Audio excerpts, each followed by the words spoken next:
Star fruit ஆனது 5 விளிம்புகள் கொண்டது. அதை அறுக்கும் போது ஸ்டார் போன்ற வடிவத்தை தருவதால் ஸ்டார் ஃப்ரூட் என அழைக்கப்படுகிறது. ஸ்டார் ஃப்ரூட் இனிப்பும் புளிப்பும் கலந்த பழமாக உள்ளது. 100 கிராம் அளவுள்ள பழத்தில் மாவுச்சத்து 7 கிராம் அளவும், நார்ச்சத்து 2.8 கிராம் அளவும், புரதச்சத்து 1 கிராம் அளவும், கொழுப்பு 0.3 கிராம் அளவும் கொண்டு நல்ல சத்துள்ள பழமாக உள்ளது.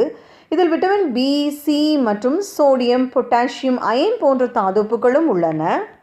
ஸ்டார் ஃப்ரூட்டில் உள்ள விட்டமின் சி ஆனது நல்ல ஆன்டி இன்ஃப்ளமேட்டரி ப்ராப்பர்ட்டிஸாக டெர்மாட்டிட்டிஸ் என்கிற தோலில் வரும் சிவந்த மற்றும் தோலினுடைய வீக்கத்தை சரி செய்கிறது. இந்த விட்டமின் சி ஆனது வேறு உணவிலிருந்து கிடைக்கும் இரும்புச்சத்தை உட்கிரகிக்க உதவுகிறது. ஸ்டார் ஃப்ரூட்டில் உள்ள சோடியம் மற்றும் பொட்டாசியம் போன்ற தாதுப்புகள் இரத்த அழுத்தத்தை கட்டுக்குள் வைப்பதுடன் சரியான இதய துடிப்பை கொடுப்பதுடன் இதயத்திற்கு ஆரோக்கியத்தை தருகின்றன.